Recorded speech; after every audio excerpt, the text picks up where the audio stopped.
Good afternoon again. I, like most of you, have been painting since first grade in the Waldorf school, but I never really tried to paint outside of school until around a year and a half ago. My mother asked me to paint an acrylic painting for the house. I thought, okay, I'll try it out. I like art, why not? And I really liked working with colors, because before then, I'd only done black and white. So I kind of started to get fascinated with it. I started painting more and more. And I eventually took that up as my senior project, to do acrylic painting and just get better at painting. The first part was this, just doing acrylics, and I kind of just messed around, did everything I wanted to do, and just getting better slowly, mixing paints, getting better at colors, getting better at detail, and just improving. And then I decided that I would do portraits. And this was to settle on a series, because I wanted an actual project. But I started doing portraits during the summer. And I realized soon that this wasn't really, all I was doing was getting better at something. I wasn't actually learning anything new, because I already knew how to paint from the school. And acrylic painting is basically you buy synthetic paints, you take them out of the bottle, and you paint them onto, that's it. Yes, the dilemma. And I kept trying to find new projects, I kept trying to find new series that I wanted to do, and nothing was really working until I had a conversation with Barrett, Carl's mother, because I knew she was a painter at the house, about something called Tempera. And it turns out she had worked a lot with Tempera, and she told me all about this fascinating, new, different kind of painting that was a lot more involved in the process. And it was just, it had everything that I wanted. A lot of you might be asking, what is Tempera? Basically, all paint is made up of pigment and of a binder. Pigment is just ground up ore or synthetic, just crumbled up little powder. And all you do is you mix it with a binder, which is something that holds it together, has some sort of fat in it. If you mix it with gum arabic, you get watercolors. If you mix it with oil, you get oil paints. And if you mix it with egg yolk, you get egg tempera. It's one of the oldest painting techniques, and the specific kind that I'm using was developed around, we think, the Roman times or the Greek times, and it is onto a gessoed panel, which is a panel that has been prepared so that it will adhere together and last incredibly long. Historically, tempera really reached its golden age in the early Italian masters in the 14th, 15th century. So Botticelli, Michelangelo, Fra Angelico, you probably recognize those names. And the other part was, and the other section of that was in the Eastern Orthodox icons. They were all done with tempera and then gilded with gold. And this kind of died away in the 15th century once they developed oil paints. It completely died away. It was completely forgotten about until in the 19th century England, someone translated an old book that was written by one of the Italian masters, and people started doing it again. And it really started to become a popular thing in America in the mid-20th century with naturalists and realists like Andrew White, who's up on the top, and also murals like Thomas Hart Benton or Reginald Marsh. That there's a Thomas Hart Benton, you probably recognize at least a couple of those names. They got pretty famous. In modern times, it's not, a lot of people are doing it. There's not many famous artists. These are a couple of my personal favorites. And the main three sections are Surrealism. So the one down there is by Ernst Fuchs. He does a lot of Psychedelic Surrealist Art. And Surrealism, which is currently really emerging as a new art form. This is painting. It's around that big and completely photorealistic. And Symbolism, which is the modern use of icons, but replacing the centerpiece with not a saint, but just a standing person or a flower, but having the gilded and having it look very symbolic. Okay, enough history. So, the first step of my project was learning how to gesso. I went up to my mentor's house, and I spent an entire day doing this. This is an incredibly involved process. It takes a lot of time. This is one of the reasons why it's very hard to start just messing around with tempera, is because you have to gesso panels, and they take a long time. Basically, what it is you take rabbit skin glue, chalk, preferably from Champagne, France. They have very fine chalk there. And titanium white for coloring. And you mix them all together, keeping it at a very steady heat, and then you apply it to a panel using this pattern. The first layer, you're going to do brush strokes in these little checkerboard panels. So a brush stroke this way, a brush stroke down, a brush stroke. Always switching directions of the brush strokes to create a very strong overlapping brush. So if it all goes in one direction, it'll crack a lot. So you have to keep switching. And then the second one is that same thing, except slightly off kilter. So they overlap on the intersections of the first layer. And you do 4 to 5 layers. On my first try, I ended up having to do 9 because I made the gesso a little bit too thin. So that took, I think, 7 or 8 hours. And the next thing that you do, that I learned, was to, can you switch it to the, right, I have to switch it.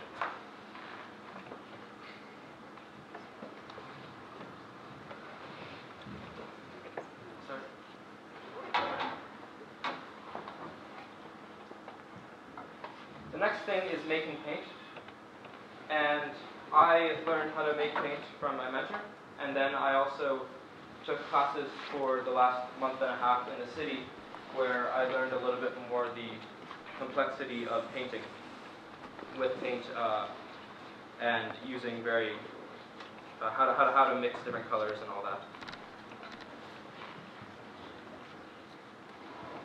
You gotta turn the camera off. Oh. Is it not?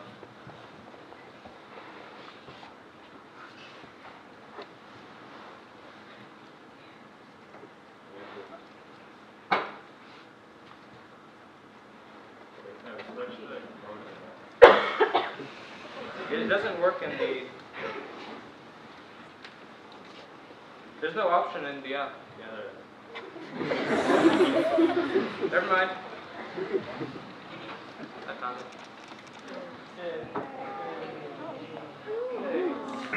Okay. Sorry. I set this up yesterday. I'm going to demonstrate quickly how to make a tempera paint. So the first thing you start off with is a nice little egg. And what you want is you only want the egg yolk, because the egg, they used to use the egg white, but it's not very good to use the egg white because it doesn't have as much fat. It has I don't know, something complicated. I didn't really look at the science side that much. So the first thing you want to do is just separate the egg yolk out. So just standard cracking of an egg. I ended up having to throw out a lot of egg whites with this process. Sorry, I'm a little bit stressed, so I accidentally broke the egg yolk. 1 second. I purposely threw about a second egg, don't worry.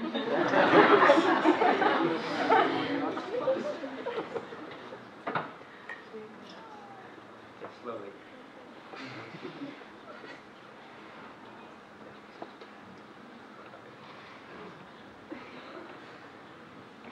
Over here, what you're seeing is the list of pigments that I have, and I'm going to be completing the last one. It's a pigment which I've never painted before. That's what I'm going to be making.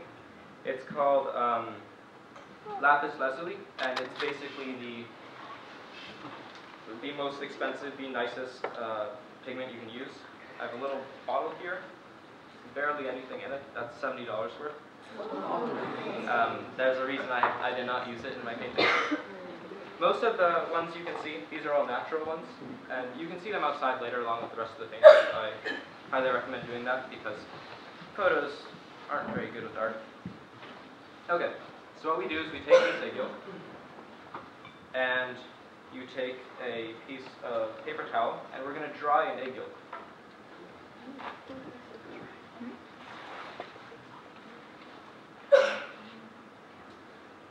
So an egg yolk is somewhat a standalone object because it's surrounded by the egg yolk sac. So what you can do is you can just slowly move it around, and it'll eventually get dry. It's kind of fun.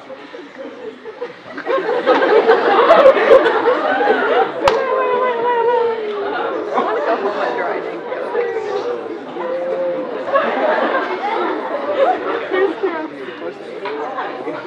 Now, we are going to take the actual yolk out of an egg yolk sac. So, you take I like to use needles, just something small to poke it with. Poke a small hole. The actual egg yolk comes out.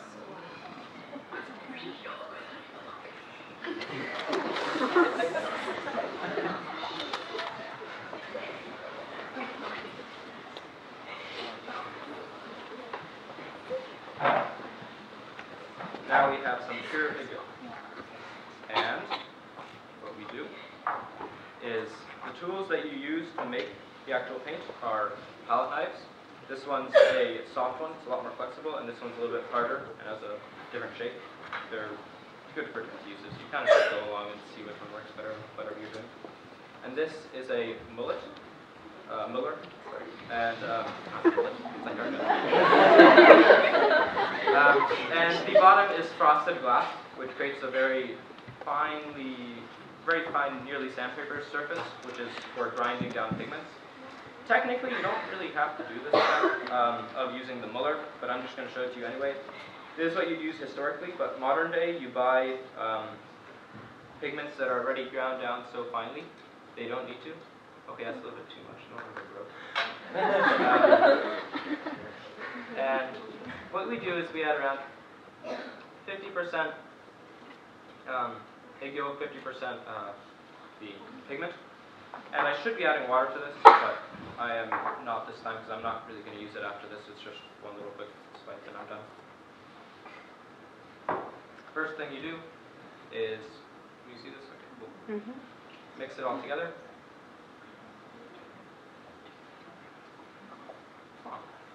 Okay, a little darker. I've never used this pigment before.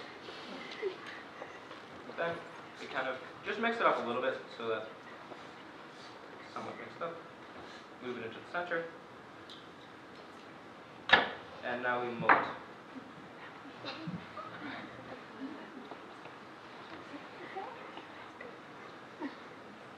You can mill it multiple times if you're actually trying to grind down. I have some pigments, grind down the pigment. I have some pigments which are very, basically you have pretty much a rock and you're trying to grind it down. Indigo paint, it comes in little chunks, so you have to mill them maybe 3 or 4 times. Well, this couple of millings should be good. Like just one milling should be enough. Very, very fine. And we have a little bit of paint. You can mix lots of paint.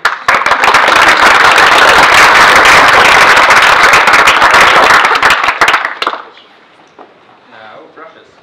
Good brushes to use for egg tempera are somewhat longer and rounded. I kind of just use anything I can find, but they're just whatever works for whatever I'm working on. But,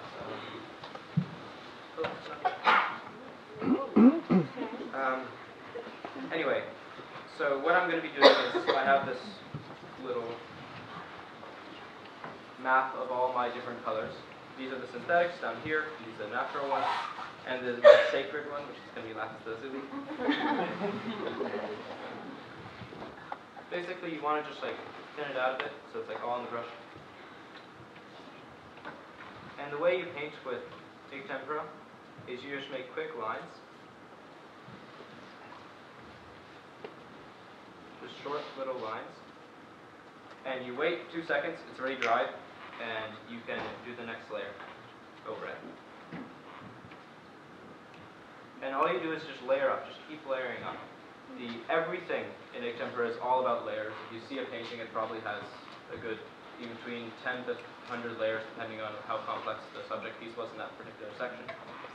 And it's all very thin layers that dry incredibly fast. The exact opposite of oil painting, where you do one layer, or I don't know if you can do multiple layers, Natalie? Yeah, you can do multiple layers. You can do multiple layers, but you don't do many, and they take forever to dry. This takes a couple seconds to dry. So I'm waiting in between time that I'm doing layers. I'm actually waiting for it to completely dry.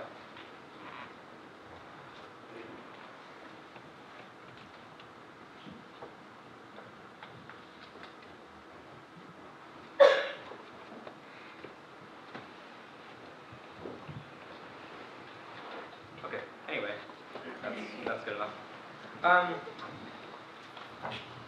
Can we switch it back to the slideshow?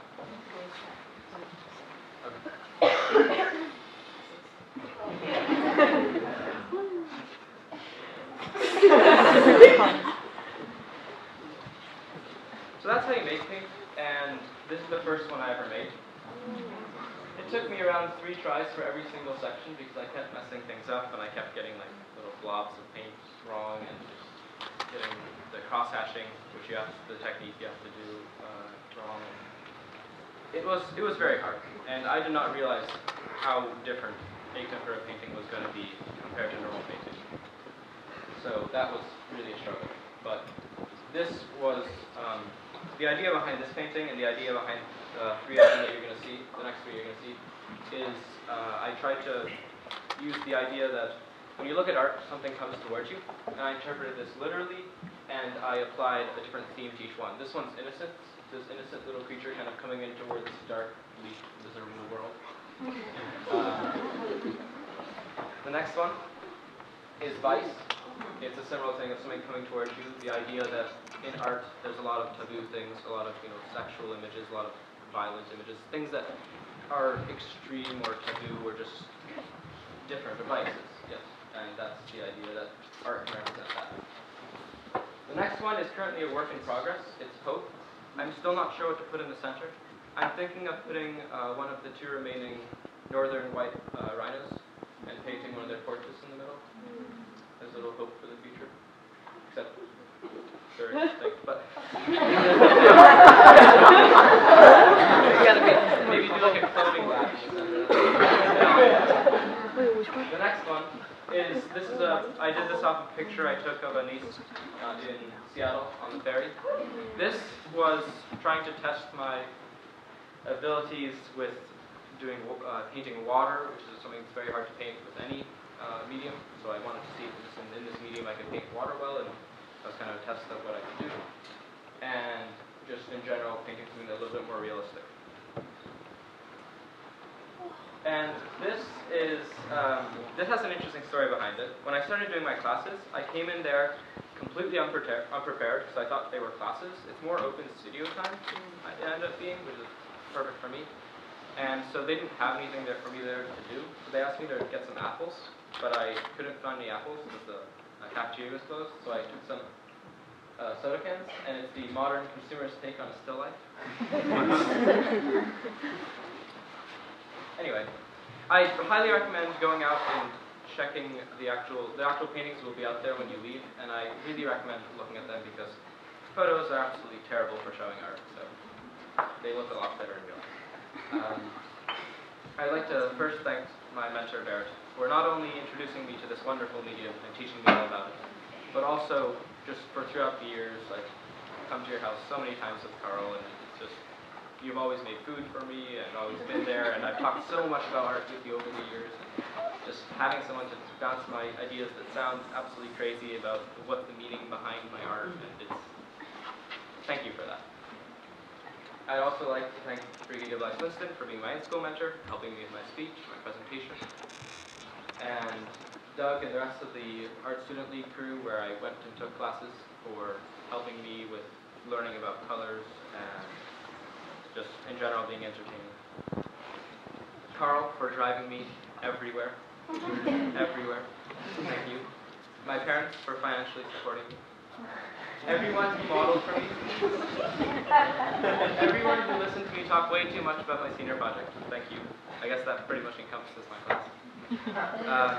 And just Meadow for introducing me to art, because without it, I would have probably never had this senior project, and I would never even have heard of Tempera, and I would have never really fallen in love with art as much as I do.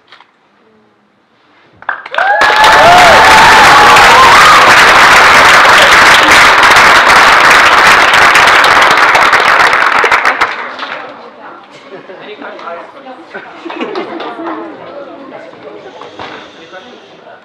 Any? Do you ever mix it with water, or is it always just the edge? Well, you're supposed to add a little bit of water to get it a little bit more workable. I didn't this time because I forgot to bring water on stage. Okay, and that doesn't mess with the egg and make it does it go together? you prepare a little mixture of egg and water and a little bit of vinegar for it to last, and you probably do 50% water, 50% egg. And it doesn't cause any issues because the gesso and the actual painting over the years will become one. No matter how much water you add, they'll just become one. And if you look at an old painting like a Botticelli or Michelangelo and you try to remove the actual paint, you're going to have to remove the entire gesso as well because they're now one thing. That's why we use the gesso. Any other questions?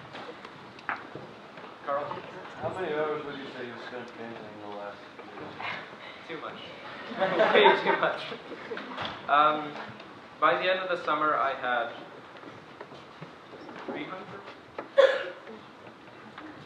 And then, since then, probably around 200 more, maybe more. I didn't really keep track. Any other questions up there? Oh, of my own. Can you repeat the question? Which was my favorite painting that I've done of my own? It's hard not to look at your own art and just see the faults. But I would say that I really liked the one with the lips because it has a really cool 3D effect, literally, because of how many layers I put on it. And the first one I like, except that it's my first one, so I like the idea behind it, but I don't like how that turned out because it was my first one. I would probably say out of these, honestly, my fairy one, that's the one of the fairy, and me standing on it, because that's the one I'm most proud of, like, because I think the water ended up very well, which is something that I always struggle with. Can we do one last question? Yes. Right there. Having some experience with acrylic and now egg tempera, do you feel like is there some reason to stick with the egg tempera? Is there something that egg tempera brings to the art that acrylic doesn't? Egg tempera is actually painting, and you're making your own paints. You're doing everything on your own. Acrylic is literally you squeeze something out of the bottle and you throw it on the canvas. And for me, it feels less real. It's very synthetic. It's very modern. It's wonderful to learn painting with, but it's not really an actual technique on its own. It's more just you slather some on and it's there. You didn't build the paint. You didn't build the canvas. You didn't build